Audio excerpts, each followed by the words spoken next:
All right. Well, if you didn't see our part one cash flow video, you can go back and check that out. Today, we're going to move on to the second part of this. And we talked wrapping up the other day about land and building. Similar to that is equipment, Bob, especially, with these big manufacturing companies that they've got a lot of dollars tied up in this equipment. No, that's right. And we see a lot of this, particularly in contractors. Contractors are forever in the dilemma. Do I own equipment? Do I buy it? Do I lease it? Do I rent it? And again, it comes down to some specifics in that individual's business. But for contracting firms, we often recommend that they own some core pieces of equipment that they use every day in, day out. And then we recommend leasing over a 3 to 5 year period, other pieces of equipment, and then short-term rentals for that one project where they've got to go get 2 or 3 pieces of equipment to do a 6-month project. So we sort of have a layered or a tiered approach with contractors. With manufacturers, it's a little bit different. I've seen manufacturers have certain pieces of machinery that they had for 40 or 50 years that was still operating and operating, fairly efficiently. But we often look at leasing equipment, particularly if it's shorter term equipment, if it's technology equipment, if it's equipment where the industry is going through multiple upgrades and cycle improvements, cycle time improvements, efficiency improvements. It makes more sense to lease that equipment. A lot of people like to look at the long-term or life cycle cost, and we do as well. But we also have to balance that with efficiency and productivity improvements.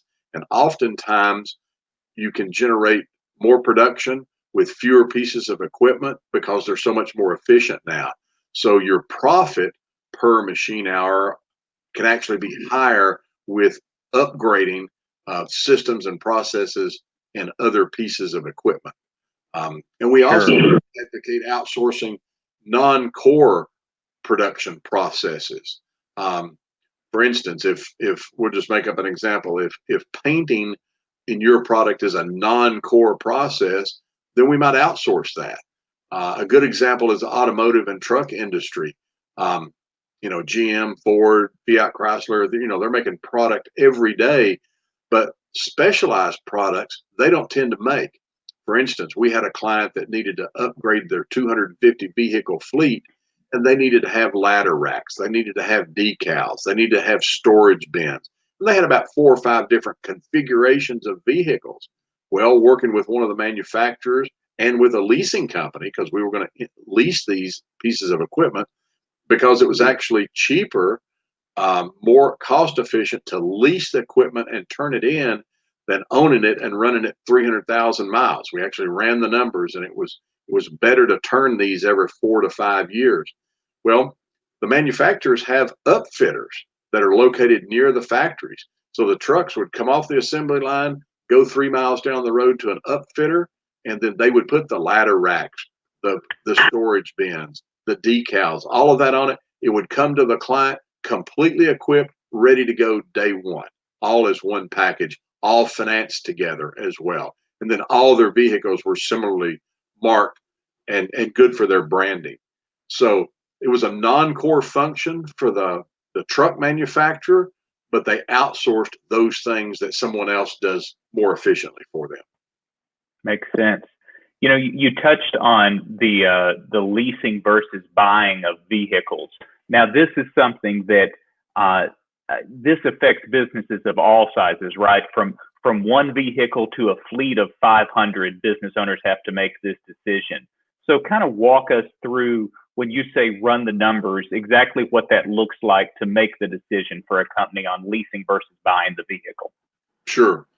We look at life cycle cost. What does it cost us to acquire the vehicle? What's it going to be worth at a trade-in point? Let's say 5 years as an example.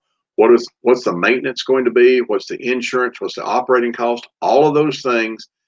And so what is the entire life cycle cost and cost per mile of that vehicle? And in one study, what we found was they were buying used trucks with 75,000 miles on them running them another $200,000 because they thought that was the most cost efficient thing to do. But when we said, no, you can buy a new vehicle with a 5-year warranty, you can avoid a lot of potential repair costs. The gas mileage now is so much better than the vehicles that you're buying.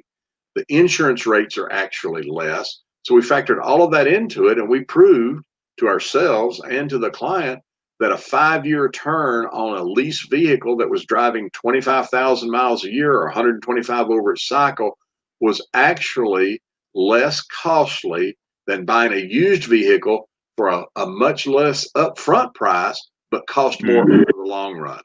So that was able to convince them that this was the right thing to do. And it also freed up enormous capital in the company that they could plow back in for growth when now they were making a monthly payment rather than these millions of dollars a year that they were putting out in cash to acquire used vehicles. So it made sense from a financing standpoint, it made sense from a cash flow standpoint, and it made sense from a margin improvement standpoint. Well, moving on from equipment, let's hit on. There we go.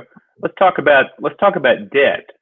So how does debt, either short-term or long-term notes, how does this relate to cash flow? Sure. We often see companies that are debt averse. They want to grow totally from within out of cash flow. That's an admirable goal. Most companies can't do that. Their growth rate is not so fast, or it's limited by the amount of cash flow that they can continue to put in the company. So a reasonable amount of debt, and every situation is different, is what we recommend to balance between being able to grow the company without over leveraging the company. And we recommend short-term and long-term debt. If they own the building, or if they're leasing, that's more longer-term financing, 5+ years. But we recommend short-term debt to finance receivables and inventory and production bills during the cycle. Sometimes what people end up doing, though, is not managing that well. And so at the end of the cycle, they still have some of that short-term debt when it should maybe be totally paid off. And they end up what we call financing or capitalizing losses. And we don't encourage that. So we encourage people to get in and out of short-term debt, use it as it's needed, and then to have longer-term debt for those things, those assets that are going to provide revenue and contribution margin over a long period of time. And it's a balance. But some people want to over leverage their companies, and some people want to under leverage their companies. So we try to find their industry growth rate, what they're capable of, and try to have an optimum debt structure rather than one of the extremes.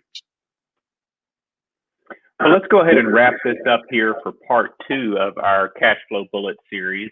And as always, Bob, of course, anyone with any questions or anything specific to their company, we'll always be glad to talk to them and try to answer some of those initial questions with absolutely no cost or obligation. And they can find all our contact info at robertlwebb.com.